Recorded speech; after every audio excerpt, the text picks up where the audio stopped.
What's good, y'all? My name is DC Almighty and welcome back to my channel, man. Now, before we get into this video, I just want to tell you guys to make sure you hit that like button, hit that comment button, comment whatever you want, and hit that subscribe button. But without further ado, man, let's get to this video. Usually do this less I'm drunk, I'm high, but I'm both right now. Got me talking about my life. I don't usually do this less I'm drunk, I'm high, but I'm both right now.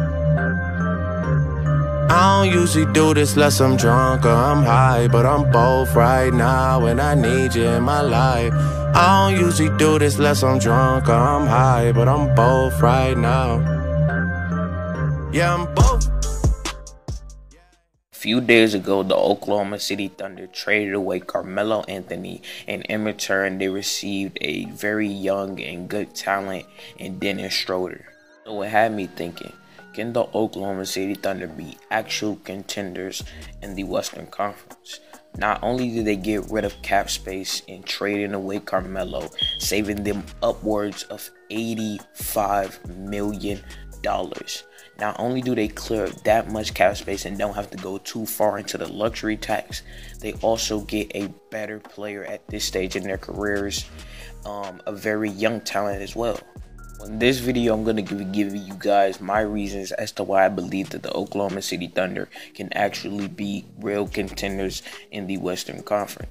But do not worry, I'm going to go into every aspect of this team, and I'm also going to give reasons as to what things may hurt this team from getting up there successfully, getting deep into the playoffs. And I'm also going to look at the strengths, the weaknesses, as I said, and things that I really believe that will help them get to this point. But let's get into those reasonings. And by the way, the reasons aren't going to be numbered. It's going to be whatever I can think of. Start off with the strengths, and these are the things that I think will help them get deep into the playoffs and actually be contenders in the Western Conference and actually maybe be the team that can take down the Golden State Warriors, taking them maybe to a 6-game series, hopefully a 5 at least. Definitely don't want to get swept, but let's just start off with the strengths of this team, and it definitely has to be defense. If I haven't said it already, I would definitely say it right now. The Oklahoma City Thunder next season are going to be easily a top 3 team in defensive ratings or just defensively. When you take into accountable that they have Paul George, who everyone knows is a good defender, maybe sometimes an elite defender, and then you're also bringing back Andre Roberson from his injury, and before he got injured, he had the 4th highest defensive rating. The 4th highest, definitely in the top 5, and there are over 300 players in the league. Not only do they do that, they get rid of Carmelo, who everyone knows at this stage in his career is nowhere of a defensive player, and he's lost a lot of his offensive talent. So which means it opened up the 4th spot for them to pick Jeremy Grant in the 4th spot, and that will be incredible because we all know the type of defender that he is. Definitely a rim protector, and I think that he's a pretty decent on-ball defender, not up to caliber with players like such as Patrick Beverley or his teammate and Andre Roberson, but can definitely hold his own.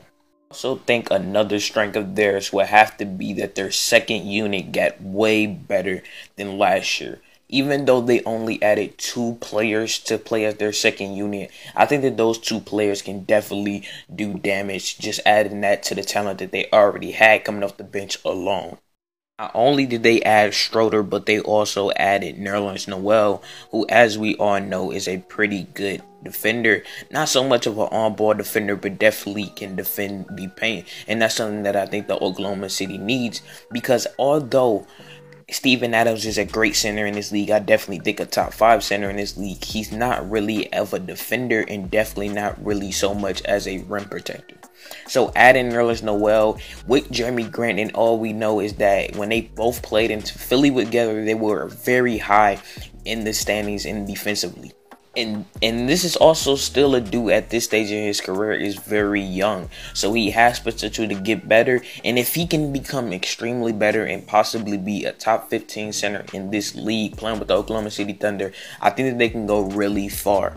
And I also think that giving Nerlens Noel the right kind of minutes, he can easily be a guy that can give you 10 points, 5 rebounds, maybe even a block per game coming off the bench. And with Dennis Schroeder, we all know that he's a good offensive offensive player. He's dropped multiple 30 and 40-point games throughout his entire career, and actually a lot of 30-point games, including the last season alone. And I also think that he can keep up his averages as far as points go, what he did last season, averaging 19 points. I don't think that he can probably do that, but I will think that he can do something around that, because it also takes a lot of the offensive load off of him, so he doesn't really have to force shots. I don't know if he rather did that or not, but that is from what I heard. I haven't really watched film on him, but I'm pretty sure that some of the things that you do, especially when you're the best player on the team, definitely offensively, you don't have to be forcing to take shots that you don't need to be taking that could be detrimental to your team, but you have to take it just so you feel like that you're helping your team win in some kind of way. And I also think that he will play very big minutes. I think that he will most likely be a sub starter. He's definitely going to be coming off the bench. That's almost guaranteed. So that's why I think that he will be a sub starter. So basically what I mean by that is that he's going to be splitting minutes with Roberson instead of Russell Westbrook. Now, even though he probably most likely will take some of Westbrook's minutes, so he can take a load off of Westbrook, so he can have all his energy for the playoffs and etc., or big moments and big games, I still think that he would take probably most of Roberson minutes, whether Roberson gets 25 and then Schroeder gets 23 minutes per game. I mean, you never know, but yeah, that's pretty much it about this team. And then you also have Alex Abrines, who's a good three-point shooter. Not the caliber of a Korver or Curry, but he can definitely be a decent shooter coming off the bench. And then you also have Patrick Patterson, who for a 4 or a 5 is a pretty decent shooter as well. Now, moving on to the weaknesses and things that I definitely think can prevent them from moving on to deep in the playoffs. And that definitely, almost without a doubt, has to be their three-point shooting. I mean, they don't have any good three-point shooters. From Westbrook is a not so much good three-point shooter. Roberson also be a horrifically terrible three-point shooter. Probably one of the worst three-point shooters in this entire league. The only three-point shooter that they really have is Paul George and Alex Abrines. I think that having Paul George as your best three-point shooter isn't such a bad thing, but having Alex Abrines as your second best three-point shooter is very horrific. It's very terrible. I think that this is maybe the only thing that will be detrimental to the team, because like I said, Westbrook isn't a three-point shooter. Roberson is a terrible three-point shooter. At the 4 position, Jeremy Grant, he can knock it when you need him to knock it down. He's maybe better than Westbrook and Roberson, but he's not someone that you would want as your second or third best three-point shooter. That is just fucking terrible. And we all know that Steven Adams isn't a three-point shooter. The only three-point shooting centers are really just Boogie and Embiid. Probably of all time, really. Those are probably some of the greatest three-point shooters at the center position of all time, period, because there's not too many good three-point shooters or centers that shoot the three, and Steven Adams definitely isn't one. And even if we look at the bench, Schroeder is not a three-point shooter, at least not at this far in his career. He can definitely improve on his shot. I don't think that he's a terrible defender. I think that he may be slightly worse than Westbrook, or he may be slightly better than Westbrook. Who knows? But he is just a horrifically, I don't know why I keep using that word, but he's just a terrible three-point shooter. Not terrible as far as Andre Roberson terrible, but definitely not. He's slightly lower than average for a three-point shooter in this league. And then Alex Abrines, like I said, he's a decent shooter, but not someone that you would want as your second or third best three-point shooter on a team that's trying to contend in the West. And Nerlens Noel, he's not a three-point shooter.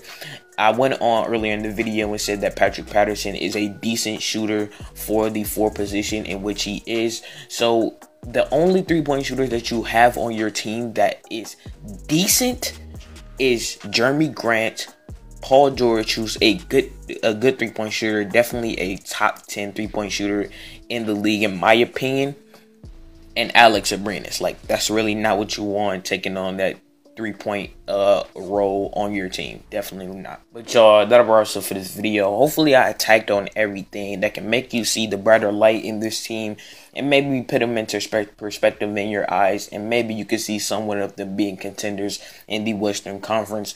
But that'll be also for this video. Hope you guys did enjoy it. Make sure to like, comment whatever you want, and I definitely will reply, and also like that comment, and make sure you hit that subscribe button. Give me a shout out, whatever you want to do, and I'm out, y'all. Peace.